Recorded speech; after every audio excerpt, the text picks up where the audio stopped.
नीतू कुमारी, आप देख रहे हैं N24 न्यूज। आज पटना एयरपोर्ट पे ओबीसी के राष्ट्रीय अध्यक्ष बबन लाल टाइवाड़े एवं सुभाष घाटी जी का आगमन हुआ है। उनके उपस्थिति पटना में। सर, आपका बहुत बहुत स्वागत है। धन्यवाद धन्यवाद धन्यवाद। सर, पटना में आने का कुछ वजह है?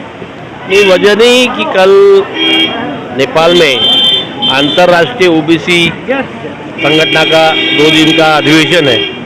वो अधिवेशन के लिए हम लोग इंडिया से 3 लोग जा रहे हैं और उसी कारण हम अभी नागपुर से दिल्ली, दिल्ली से पटना होते हुए अभी यहाँ आए हैं।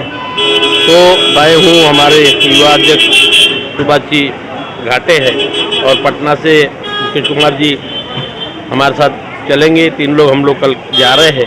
तो हम यहाँ पूरे देश में राष्ट्रीय ओबीसी महासंघ इस संगठन के माध्यम से हमारे देश की जो ओबीसी की 3742 जातियाँ हैं उनके उत्थान के लिए केंद्र सरकार और राज्य सरकार से झगड़कर कॉन्स्टिट्यूशनल राइट, हमारे समाज के संवैधानिक अधिकार जो हमें 1952 से मिलने थे लेकिन अभी तक नहीं मिले, क्योंकि हम लोग सारे लोग इकट्ठा नहीं थे। इतनी बड़ी संख्या में 3742 जातियाँ इकट्ठा होना बड़ी मुश्किल समझ रहे थे। लेकिन आज मुझे खुशी है कि पूरे भारत से सभी जाति के लोग जो ओबीसी संवर्ग में आते हैं वो अपने मतभेद भूलकर राष्ट्रीय ओबीसी महासंघ के छत्र में एक आ रहे हैं और उसी के कारण केंद्र सरकार हो या कोई भी राज्य सरकार हो उन पर एक दबाव आ रहा है कि नहीं, अभी ये सोया हुआ ओबीसी जाग चुका है, इन्हें अपने अधिकारों की जानकारी हो चुकी है, तो इसलिए इनके अधिकार इन्हें हमें लौटाना होगा, देना होगा।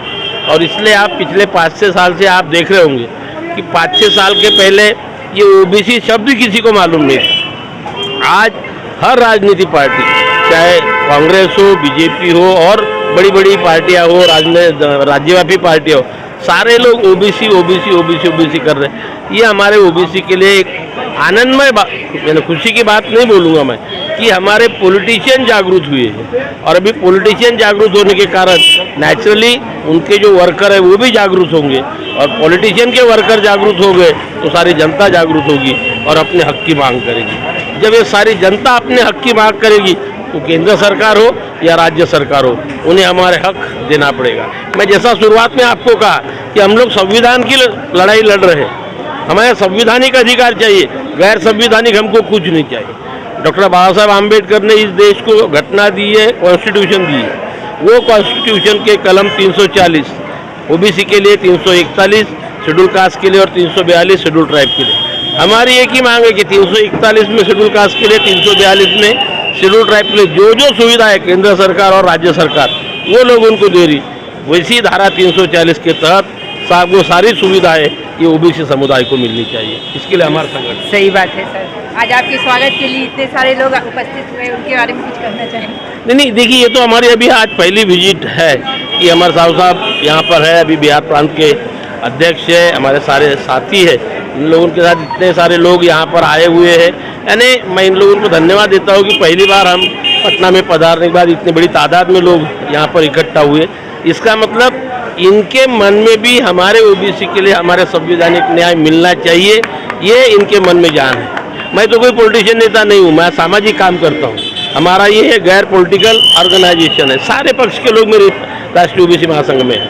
हमारा राष्ट्रीय ओबीसी महासंघ में बीजेपी के लोग हैं, कांग्रेस के लोग हैं, राष्ट्रवादी कांग्रेस के लोग हैं, सभी पार्टी के लोग। हम यही कहते हैं कि आप जो जो पक्ष में हो बिल्कुल रहो, राजनीति में रहे, अपने पार्टी में हमारे ओबीसी के अधिकारों की बात रखें।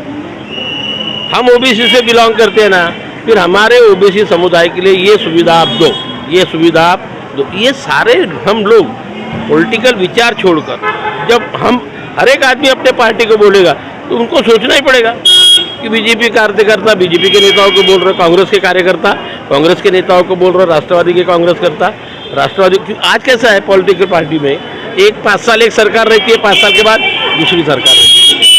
इसलिए सारे पॉलिटिकल पार्टी के लोगों को हमको जागरूक करना है और अपने अधिकार मांगना है। जो भी सत्ता में बैठेगा उसे हमें हमारे अधिकार देना पड़ेगा, यही हमारी मांग।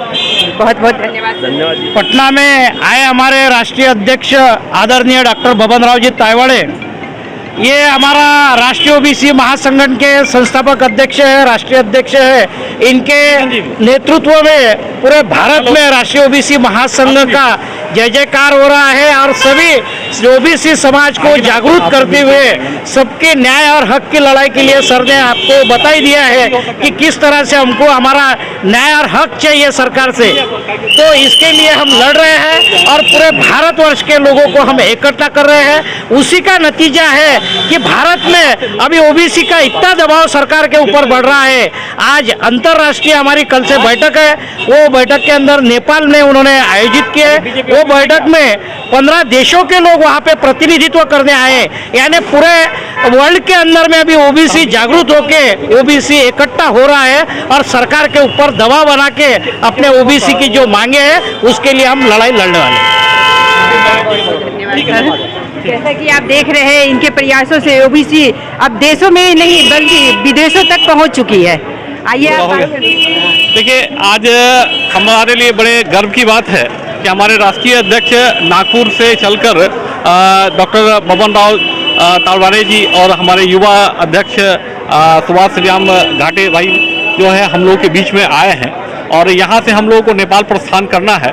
उसके पूर्व हम लोग यहाँ बिहार के जो 3 दिवसीय इनका बिहार का और नेपाल का दौरा है और इन 3 दिवसीय में जो है वो हर एक पॉलिटिकल पार्टी के जो प्रमुख लोग हैं उनसे हम लोग मिलने का प्रयास करेंगे और ओबीसी के जो भी अधिकार संविधान में 1952 से बाबा साहब अम्बेडकर ने हम लोग को दिए हैं, उन अधिकारों को जो भी हमारे में जो कमी रह गई है वो कमी को हम लोग अपने संवैधानिक तरीके से, लोकतांत्रिक तरीके से हर पॉलिटिकल पार्टी के सामने रखेंगे और साथ ही ये हम लोग उनको ये आश्वासन भी हम लोग देंगे कि जो पॉलिटिकल पार्टी हमारी मांगों का समर्थन करेगी, जातीय जनगणना की बात करेगी, हमारे जिसको कहते हैं ना जो 27% का हमारा आरक्षण की बात करतेगा, उस पॉलिटिकल पार्टी को अगले चुनाव में ओबीसी का वोट पूरी जो है ना भर के झोली भर के जो है उनके जो है पार्टी को मिलेगा। ये हम लोगों का पूरा अभियान रहेगा।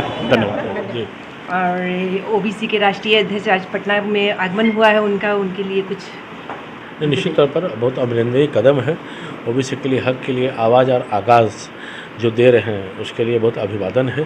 तो देश के अंतर्गत जो मांगे हैं, संवैधानिक मांगों को हक की लड़ाई लेने की जो पूरी वार्ता और पूरे एक तरह से रेखांकित करते हुए और चरितार्थ को स्वरूप को चरितार्थ करने के लिए समाज में एक अलग जगाने का काम कर रहे हैं और बिहार की धरती अपने आप में ऊर्जा और परिवर्तन की धरती रही है।